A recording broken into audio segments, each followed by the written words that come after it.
me start us. Everybody here? Good afternoon. I'm Lois Frankel from Florida. And I want to thank everybody for being here today. Speaker Pelosi, all my colleagues, and we have a special guest, Michelle Williams, who has a very interesting story for you. So today is Equal Pay Day.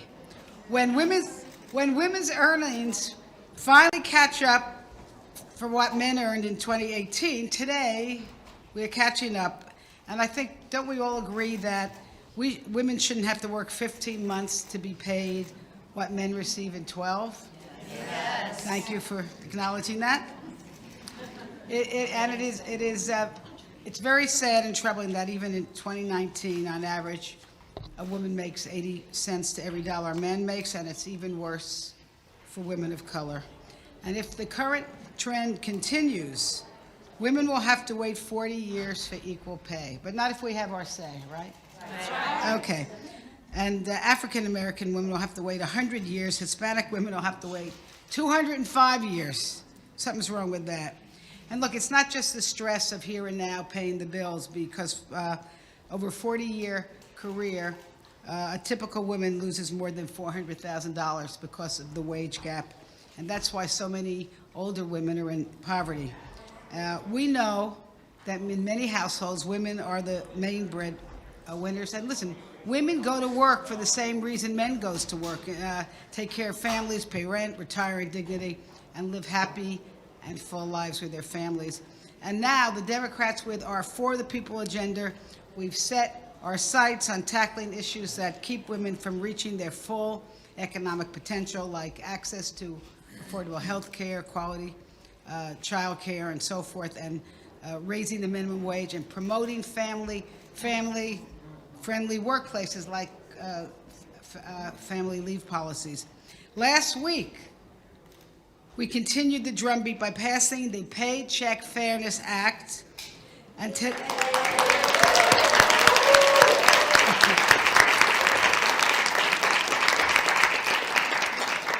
today, over 100 members are introducing a resolution to mark Equal Pay Day, because when women succeed, America succeeds. And now I turn the podium over to, I call her the godmother of pay equity, Rosa DeLaura from Connecticut.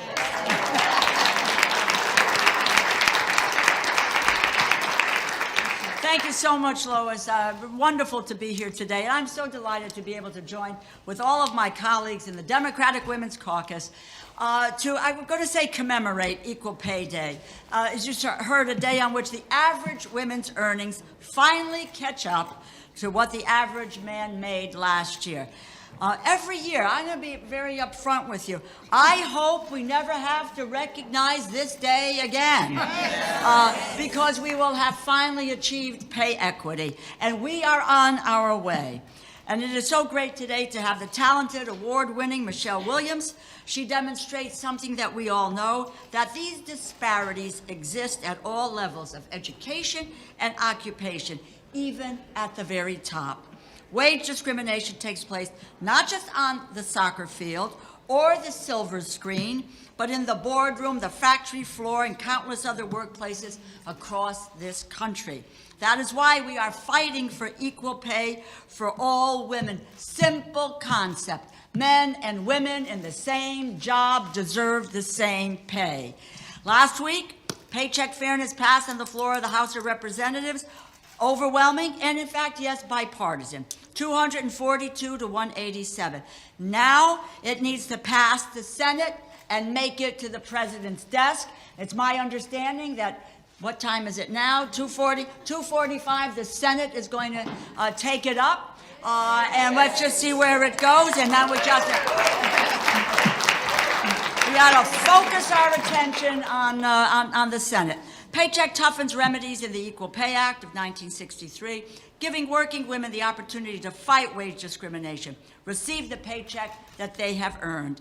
It protects employees from being fired for sharing their salary information with coworkers, establishes a grant program to provide salary negotiation training for girls and women. It ensures that employers are not reliant on wage history when they hire an employee. It is about giving women the power to gain economic security for themselves and for their families. So important. So important now when Americans are stuck in jobs that do not pay them enough to live on. This is our biggest economic challenge. It's not a partisan issue.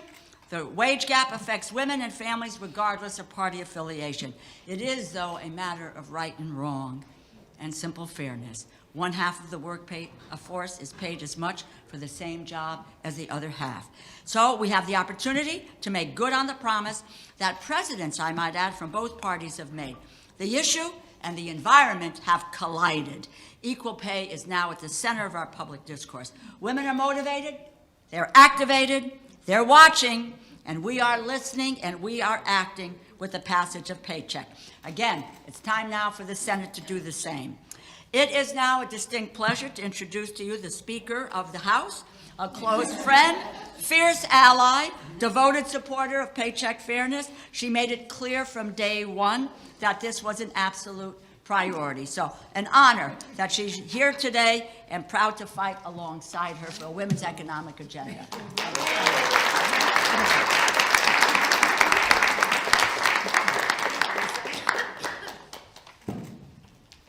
Thank you very much, Rosa, for your kind introduction, for your tremendous leadership on behalf of America's families.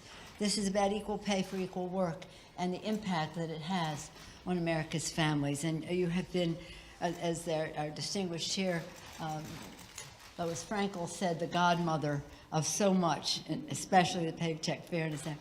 I just want to tell you this story because earlier that was mentioned, when women succeed, America succeeds. And when we were on that bus tour, and we went to Rosa's district, this story, I think, demonstrates an array of issues on behalf of working families that Rosa has been involved in.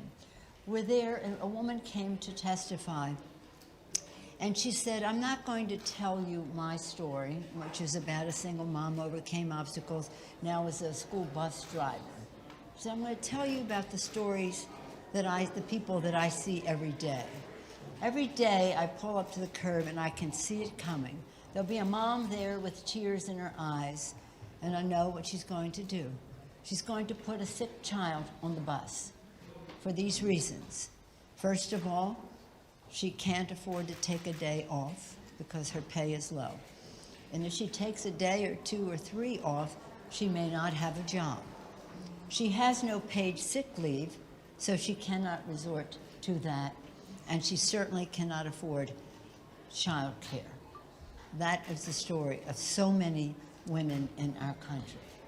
The idea that Rosa has had, and she passed this when we had the majority before. We couldn't get 60 votes in the Senate, but nonetheless, hopefully, public opinion will weigh in with the Senate now. And in that regard, I want to acknowledge so many of the groups are here, from ACLU to YWCA, Leadership Council on Civil and Human Rights, UNIDOS, American Association of University Women, Center for American Progress, Justice for Migrant Women, Moms Rising, National Domestic Workers Alliance, National Partnership for Women and Families, National Women's Law Center. I named some. There are more. I named some because without the outside mobilization, it is impossible to make the difference just with inside maneuvering. So we thank all of you. Thanks so many of you who are here for your work. As has been said, this is the day that women would start earning money per 2018 wages and salaries, et cetera. So it is an important day for us. But the important day was last week when during Women's History Month, when under Rosa's leadership, we were able to pass the legislation. As I mentioned, it's not just this issue that Rosa has taken the lead on, but all the full complement of issues that are about balancing work and family. And as Lois Frankel mentioned, this isn't just about losing $400,000, as serious that is to a family. It's about the pension, the retirement of women as well, and affects them, us all in our later years. So it is, it's so really very, very important. So I thank Rosa for her leadership in that regard. And it is, it's pretty exciting. But nothing tells the story more eloquently than the story, the personal story. And to have a person with us today who has had the generosity of spirit to publicly tell her story and in a way that is so compelling and raises the awareness in the public of the issue, a star of stage and screen, a fighter for fair pay, which she was discriminated against in her own respected arena. So when star power weighs in, it really does have a way of attracting much more attention. We think we're in the attraction business. But really, when somebody who is really in the attraction business calls attention to one of the challenges that all women, many women face. And before I bring her on, I just want to pay tribute to our friends at Labor, because nothing has done more. No institution, no anything has done more than organized labor for equal pay, for equal work. So again, from the grassroots level, from the bus stop to the workplace, in so many different ways, women will benefit from, again, the generosity of spirit of our very special guest. And I want to give a nice capital welcome to Michelle Williams. Thank you. It's a real change for me to have my own story to tell and not somebody else's. Thank you, Speaker Pelosi, for the invitation to join you this afternoon and to observe this important day, Equal Pay Day. I'm grateful to you and to Congresswoman DeLauro and to all of the Democratic women of Congress who have been steadfast in your pursuit of securing equal rights for women and for all people in our country. So I'm here to tell you my story. And it's the kind of story that I would normally resist. The morality tale with a happy ending. Or maybe I should call it a happy beginning, because that's really why I'm here. There won't be satisfaction for me until I can exhaust my efforts ensuring that all women experience the elevation of their self-worth and its connection to the elevation in their market worth that I have become so fortunate to finally know after 25 years in my chosen profession. In late 2017, the news broke that I had been paid less than $1,000 compared to the $1.5 million that my male counterpart had received for the exact same amount of work. And guess what? No one cared. This came as no surprise to me. It simply reinforced my life-learned belief that equality was not an inalienable right and that women would always be working just as hard for less money while shouldering more responsibility in their homes. And if it was like this for me, a white woman in a glamorized industry, how were my sisters suffering across their professions? When the news passed as quickly as it had broken, I sat paralyzed in feelings of futility. I've been a working actress since the age of 12, and I've taken every challenge as an opportunity. I've been accredited within my industry at the highest levels, and that still did not translate into equal and fair compensation. Months passed, and the actress Jessica Chastain, with whom I had in fact once played sisters, asked my permission to take my story to her Twitter. She recognized three things. First, injustice. Second, timing. It was a different moment. There was a new clearing in the air that, thanks to the mounting Me Too movement and the work of Tarana Burke and the courage of so many women coming forward to tell their stories. And third was her platform and her power. Jessica's audience was much wider than mine, and she wasn't afraid to pick up a megaphone and be heard. And heard she was. There was an uproar and a public shaming within my industry that resulted in a $2 million donation to the Time's Up Legal Defense Fund. A group of fellow actresses and I invited activists as our dates to the 2018 Golden Globes, where I was a nominee, and rather than talk about our dresses, we voiced solidarity for the oppressed and violated women in our industry and across all industries. We were all a part of the newly forming Time's Up organization and seeking to roll out change in our industry as a rallying cry for others. When I went back to work after these events, I could tell that my workplace was shifting. Rather than being grasped too tightly and hugged for too long as a morning greeting, my hand was shaken, and I was looked squarely in the eye, and I was welcomed to my Monday morning. I realized this is actually what it feels like to be on the inside, to be one of the boys. In this space, respect and safety are out in the open. They are not just found in the shadows and the corners. And on the job I just completed 2 weeks ago, let me tell you something, I was paid equally with my male co-star. Thank you.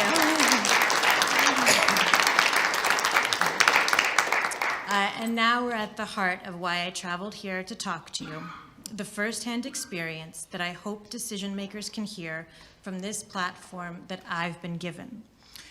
When a person or a group of people acknowledge your worth, you seek to meet that worth because they see you as you want to be seen, which is as of value.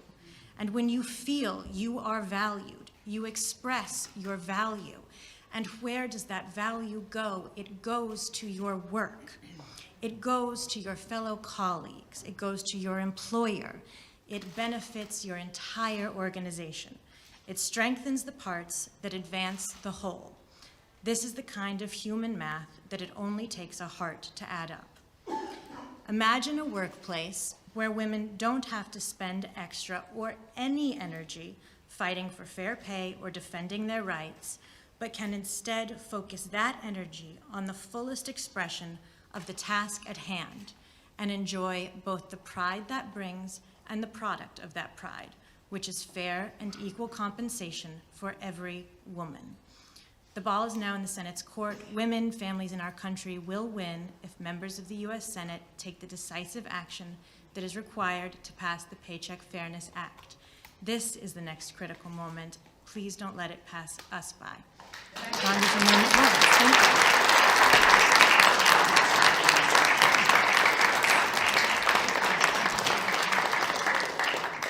Thank you, Michelle.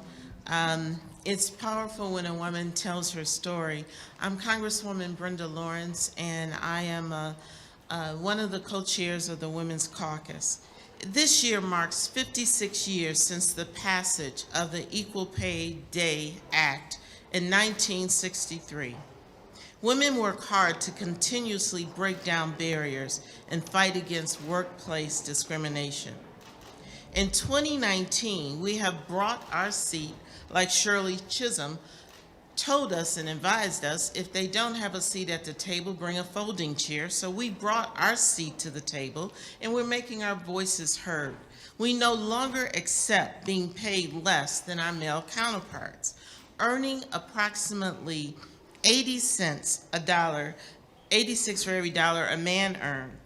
And women of color, it should be significant to note, earn even less relative to the typical white male, 60 cents for a dollar for a typical black woman, and 55% for every dollar a man makes for the Hispanic woman. In the African American community, black women make up 10% of the low-wage workforce, or jobs that typically pay less than $11 an hour, while they make up about 6.2% of the overall workforce. This, ladies and gentlemen, is also an economic discussion. The current lack of pay equality is shifting the economy and propelling women and families into poverty. Should women when they become properly compensated, the poverty rate will be cut in half, falling from 8% to 3.8% among working women. That is a reason for us to act. If you have no compassion for the fact that there's inequality, that you care about this economy, this is a reason to act. There are combined economic challenges for women dealing with pay, such as inflexible work schedules, lack of basic benefits such as paid sick leave and family leave, workplace discrimination, harassment, and unfair treatment. Today, we let the working women across this country know that the women of Congress, we have your back. Our voices have power, and we are demanding quality. 2019, as some have said, is truly the year of the woman, and I'm so proud to bring one of the amazing new members of Congress. I do not use that word freshman because she's not a man, but one of the new members of Congress, my colleague, Representative Escobar, to speak. Thank you all so much for being here. I want to thank Leader Pelosi for her incredible leadership, her incredible female leadership, and the strength and the power that she brings to this caucus every single day. To Congresswoman DeLauro, thank you for your relentless leadership on this issue, for your determination to make sure that this never fell to the back burner, and that you will consistently remind this caucus, this Congress, this country, that we have a long way to go, and I'm so grateful for that. And yes, thank you. she does deserve a round of applause. To Michelle Williams, thank you for those beautiful words. Thank you for sharing such a personal story, for lending your fame and your voice to helping uplift other women. We're so grateful. And to my sisters standing behind me, my sisters who were on the House floor, to all of the women of this country, we deserve better. It is incredible that it is the year 2019 and we are still talking about issues related to women being second-class citizens. Because, my friends, indeed, that's what this is about. When we look at whose health care is most threatened, when we look at whose livelihoods are most threatened, and when we look at who shoulders the vast majority of the burden in this country, it is the woman. We expect women to raise our kids, to clean our homes, to plan for the future, to be the center of the family, to go to work, to earn a living, all things that we do with grace and we do with every inch of our being, and we provide dignity in all that we do. To deserve equal pay is a bare minimum of what we should be fighting for in this country. And it is shameful that today we are still fighting that fight. But there is so much hope in this Congress, in this body of women, in the leadership that women have provided, and in the way that women this year have said enough. And so together, this is but the first step that we will be taking as we continue to fight for stronger values that make America the great country that she is, a country that is led by women. Thank you all. And I want to introduce a fantastic leader, an incredible voice, and my co-chair for the Democratic Women's Caucus, my dear friend, Deb Haaland from New Mexico. Thank you. Thank you all so much for taking the time to be here this afternoon. The fact that we're standing here 4 months and 2 days into the year, the amount of time it takes a woman to earn what her male counterpart earned last year tells us that there's still a problem. I'll tell you something else. It's worse for women of color. We'll be marking Latina and Native American Equal Pay Day in June. That's 6 months into the year. There are people who will deny that this is an issue we should be addressing, but let me tell you what it means to a family. It means a difference between several months' rent each year or some trips to the grocery store each month. Can you imagine what the impact is for a single mom without any other income stream? I know what it's like because I'm a single mom. When you get to the checkout stand and have to figure out which items that you have to put back because you don't have enough in your account to pay for your groceries. These extra dollars make a difference. The gender pay gap negatively impacts families for no other reason besides the fact that women earn less money for the same jobs as men. It's about fairness, and we're taking action. The Paycheck Fairness Act is needed, And I'm proud it passed on the House floor last week. If we can get this done, it will mean the world for women and their children who are working hard to make ends meet. Thank you all so much, and I hand it back to my colleague, Lois Frank. And I am here to say thank you all for being here today. Let's keep our eyes on the Senate. And Michelle Williams, thank you again for joining us. Thank you, everybody.